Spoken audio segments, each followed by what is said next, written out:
Did AEW Double or Nothing 2023 have a 5-star match? In my opinion, let's find out. I'm Andy from WhatCulture Wrestling, and here's some star ratings from AEW Double or Nothing.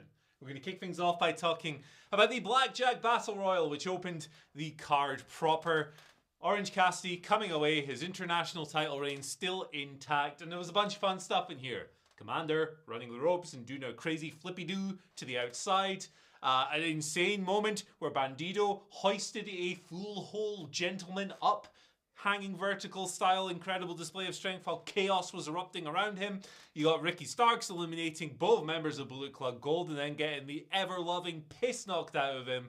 And in the end, it boiled down to Swerve Strickland and Orange Cassidy in a sequence that had me purring at the prospect of a potential singles match between the two, with Cassidy coming away with the victory. We didn't quite get the resolution to Keith Lee and Swerve that we were looking for, but they've got that one in their back pocket to use in the future, I guess. Anyway, I thought this was a very strong Battle Royal, and I've gone 3.5 on it. Obviously, these AEW Battle Royals, well, Battle Royals in general, to be fair, they can be quite messy. You've got 20 people in the ring at once. It's very difficult to make clean and cohesive. But they furthered a bunch of different storylines. Orange Cassidy should have won. I don't think this was any place to end a title reign that was been based on really good singles matches, ending in a Battle Royal. That wouldn't be ideal. But yeah, I thought it was good stuff across the board. Swerve and Cassidy really came out of it looking good indeed. And yeah, there we go, 3.5, which by the way is a very good rating. Quick clarification if necessary of these stars. 5 is basically one of the greatest wrestling matches of all time. 4 and above is great. 3 and above is good. I consider 3.5 very good. 2 and above, kind of okay. 1 to 2, rubbish. Dud and above, dud to 1, terrible. There was none of these on that show, just to let you know. I'm not a burial artist. I don't like getting the shovel out. But we're going to continue down this road on to our next match. You know, by the way, this is my opinion on these things. Don't get too caught up in it. You might have your own ratings. They might be completely different. It's totally fine. Let's have a conversation on it down in the comments below. Chris Jericho and Adam Cole. Unsanctioned match here. Kind of WWE styled, I think, with the way the weapons were employed and stuff. Very familiar weapons. The kendo stick, the table, some other bits and pieces. Obviously, the kendo stick has a bit of extra meaning because Britt Baker got just bludgeoned with it. She got her own back here, destroying Chris Jericho with the kendo. Sabu was the special enforcer and he went through a table. Actually, unsurprisingly, this match got a lot less crazy when Sabu brawled to the back with the rest of the Jericho Appreciation Society and Roddy Strong and everything. But Adam Cole picking up the victory here over Chris Jericho. And on this one, I went a 2.5. I think this one suffered a fair bit from happening in such close proximity to the awesome Chris Jericho-Roddy Strong match from a few weeks ago on Dynamite, which was just a riot across the board. This one didn't have the required level of intensity for me. For a blood feud, Adam Cole on the Dynamite angle was cuffed to the ring, cuffed to the ropes, while his partner, Britt Baker, was beaten down by kendo sticks by the Outcasts. This should have felt a bit uglier to me. This should have felt a bit more bloodthirsty. Can't fault the effort, but I don't think the heat was quite there, and the crowd was noticeably quiet for this one, which is quite surprising because it's 2 of the biggest stars in the whole entire company. But moving on, we had FTR versus Jeff Jarrett and Jay Lethal next, and this was a fun time. Mark Briscoe, of course, the special referee, finally figured it out. He finally figured out in this match that Lethal and Jarrett are just pricks, and he clobbered them, and FTR picked up the victory as a result. He actually took the bump. Mark Briscoe, the heels accidentally hit him, Jeff, with the guitar when he was going for a member of FTR, and it played out that way. Look, Jeff Jarrett has been a joy to watch in this company. His work, he's just got so many old heel tricks from way back yonder that so many people don't do these days. And as a result, by being this kind of throwback character that was maybe a bit more commonplace like 20, 30 years ago, he stands out over here. It's a really cool dynamic. There was a big section here where Cash was getting beat down for an extended period of time as the face in peril. Dax got the hot tag. Yeah, it's just a good match. It definitely suffered from a lack of crowd heat early on, much like the match before it, which is why I've only gone 3.25 on here. But it was a good match that justified the core story points. Mark Briscoe knows now that those guys are just complete jerks, and we can all move forward. But next on the match, on the lineup, on the pay-per-view, these two fine gentlemen indeed, Christian Cage and Wardlow. I was fired up for this one because Christian Cage's performance against Jack Perry, Revolution, one of my favorite performances of the year. He did like no moves. He was just a heel jerk, gritty asshole man throughout, and it was just a wonderful showing, proving that the wily veteran still has a bunch of stuff up his sleeves. And this was good stuff as well. There was some particularly grisly bits where Arn Anderson, I think, legitimately tried to eat Luchasaurus's thumb. If you've seen the images or watched the match, you know what I'm talking about there. Pretty brutal spot across the board. But hey, look, AEW Arn Anderson's crazy. The man's got the Glock, for goodness sake. He doesn't mess about. But this was a fun match. Again, Christian, like, he's not out here doing millions and millions of moves. He's resorting to tried and true, just bastard tactics that have worked for decades, much like Jeff Jarrett, although a completely different version of it. And that's very effective against a guy like Wardlow, who you're trying to rebuild in this babyface role. There was a particularly fun spot that I enjoyed where Wardlow tried to do the thing where you jump off the ropes, the turnbuckles, and onto the ladder, and you land there. But because Wardlow's so bloody big, the ladder just buckled under his weight. It was fun. Man, I had a good time with this. I've slapped 3.5 on it for a very, very good match. I have a slight preference when it comes to Christian matches for the Jack Perry one earlier in the year. But hey, this was a good ladder outing. Some big bumps, some table stuff. Luchasaurus was dealt with by getting his thumb gnawed. Arn was all bloody and stuff afterwards. Yeah, man, I had a good time with this. And afterwards, we moved on to my most anticipated match of the night. Jamie Hayter and Toni Storm. And it turned out to not really be much of a match at all. This was, in the end, more of an angle. The Outcast just jumping Jamie during her entrance, beating her down. We saw Britt Baker get involved. We saw Hikaru Shida get involved, coming to Jamie's aid. But it was a complete mugging. There was referee tomfoolery. There was exposed turnbuckles. There was the spray in the eyes. And in the end, Toni Storm beat Jamie Hayter with the Storm Zero in about 3 minutes. New AEW Women's World Champion in a bummer way to end Jamie Hayter's reign. Now, before I reveal my rating for this, you got to understand the circumstances of this match. Not on paper a popular decision, and not the way, if everything was ideal, I would have gone with. However, Jamie Hayter is injured, and per Fightful Select, it was decreed before this show that she couldn't do a full match, so they had to do something like this. So AEW were in a difficult spot. That means I'm not going to bury a thing here. You know, other things to criticize with this, there was, yeah, a couple of bits and pieces here. The finish, for example, it kind of looked like Jamie just ran herself into the exposed buckle before eating the Storm Zero, and a few other bits and bobs, but I'm not going to harp on that stuff. I'm going to sit here and go, that sucked, because she's injured. What more do you expect from her? It's a whole deal. She's going to be out for a while. The viewing experience at the whole, I've gone 1 3/4 on this, because that's how it was, man. Like, there are reasons for these things, and I only hope that Jamie is back to full fitness soon enough. Bringing her back for Wembley to regain the title that she lost through just this skullduggery and shenanigans would be really great. Regaining it on British soil, go over huge. Hopefully, she's able to do that. But now we've got the Outcasts, we've got the top belt there, the heel champion group, with Toni, a 2-time AEW Women's World Championship. I think you can definitely make lemonade from the lemons that were unfortunately served by fate in the build to this match. And yeah, bit of a bummer, but you can't do any more than that. Moving on.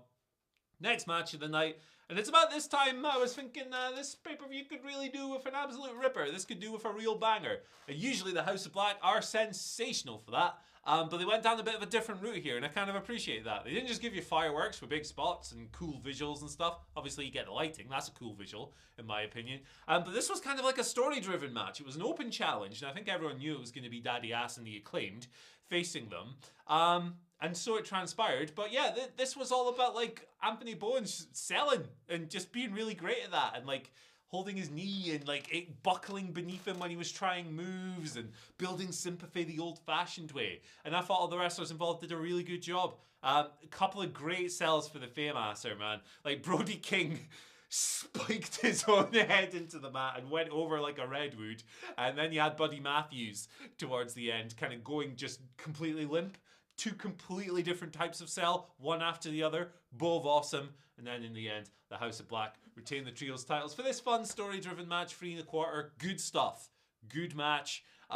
Yeah, the House of Black have definitely had more popping things, but sometimes you want to go down that story route, and Anthony Bowens came off really sympathetic here, came off really well. What more can I say? I had a good time. I had a good time with most of this show, actually. And I'll tell you what, Jade Cargill, Taya Valkyrie, a bit of fatigue, I think, from fans coming into this one. It has felt for a while like Jade was just kind of in a pattern, waiting for a certain somebody to return and challenge her and maybe take the belt. We'll talk about that in a minute. And obviously she's faced Taya before, and those matches, mixed reception, I think it's fair to say. But I thought this was really good. This was a fun, enjoyable match for Jade's 60th successful title defense, and I went 3 stars on it. This was the match for me where the idea of Taya being someone who can match Jade for power and physicality and all of that stuff, I thought it really came into play, into full effect here. And they worked well together. I think the times they've had in the ring together so far was evident here, and it paid off. They had better chemistry than in their other matches. And in the end, Taya succumbing to the Jaded, the road to Valhalla didn't pay off for her. Obviously, they've got the mirroring finishers and all of that stuff.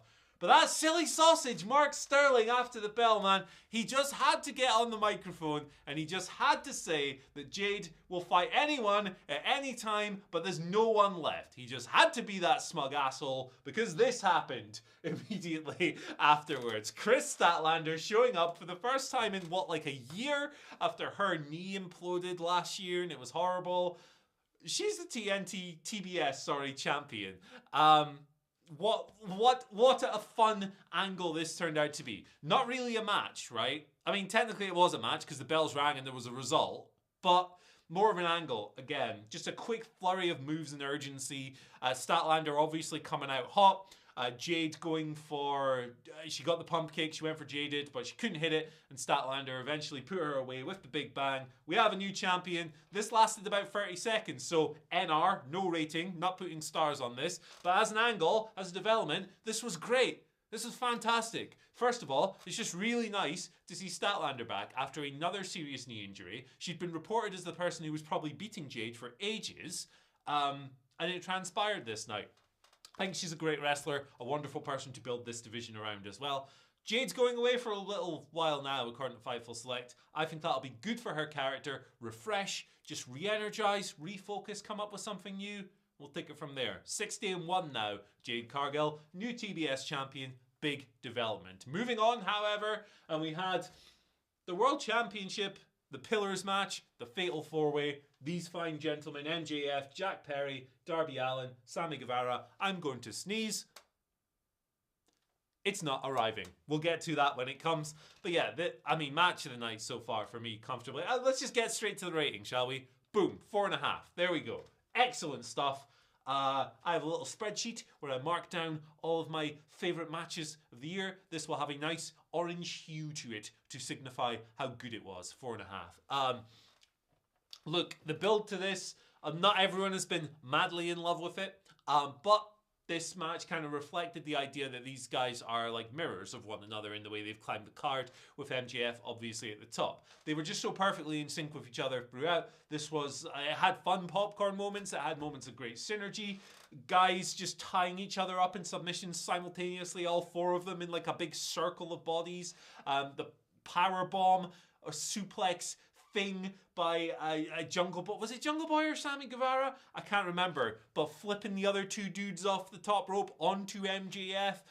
Just great synergy, great chemistry. These people are just locked in with each other, having worked with each other so extensively over the past few years. And it's a successful title defense for MJF, who gets away with it once again, that rapscallion. It's another feather in his main event cap for sure. The match quality throughout his title reign has been just absolutely stellar. He doesn't wrestle often, but when he does, he makes it count, he makes it matter. It's always sick. This was another example of that.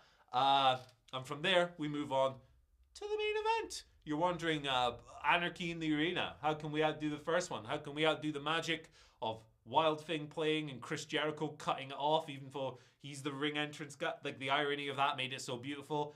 How do you do that differently? You have a live band. playing Wild Thing, and then you have one of them, the lead singer, showing off he's got a Blackpool Combat Club t-shirt, and then the Elite super kick him. Quality, fun, entertaining, nice twist. And this was in keeping with the first match. It was blood and guts and everything in between. It was pure chaos on the floor, up the stairs. Claudio and I think it was Matt Jackson just fighting each other on a truck bed. Matt Jackson had an exploding shoe, turnbuckles, thumbtacks, Jon Moxley getting a bunch of rubbish all over his back, Jon Moxley bleeding after like 2 minutes. A great time across the board. Not quite as grisly as the first one. There wasn't a visual as harrowing as Eddie Kingston coming down with a gas can covered in blood to burn everyone alive.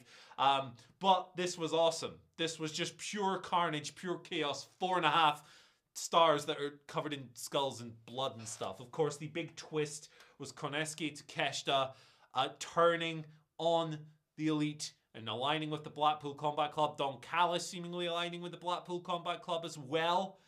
So there's all sorts of things to chew on here for sure. Kenny Omega's now talking about bringing friends in to even the odds and stuff. There's all kinds of interesting permutations coming out of this. Not just for Dynamite this week, but for Forbidden Door in June as well, I imagine. And the last 2 matches of this show were really stellar stuff. So on the whole, I think AEW has established itself since probably like All Out 2021 as just a phenomenal pay-per-view company. This one, for me, not quite to that level. If I'm giving it an out of 10, I'm giving it like a 7. Still a good show with 2 just big soaring things at the end. Those 2 great matches, and of course the Statlander comeback. I'm a big fan of hers, and some fun earlier elsewhere on the card as well.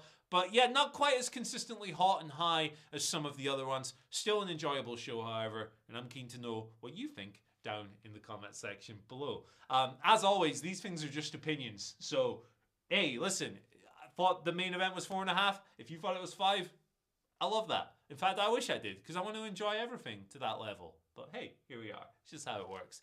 Thanks for joining us for this ramshackle-ass star ratings video for Double or Nothing. Lots of great content on the show out on the channel right now. We've got the news, we've got the media scrum, Simon Miller's ups and downs. Check all of it out. Follow us on Twitter at WhatCulture WWE. Follow me on Twitter at what's my name? Andy H. Murray. The H stands for, hey, I'm going to lie down now. Bye. Yeah.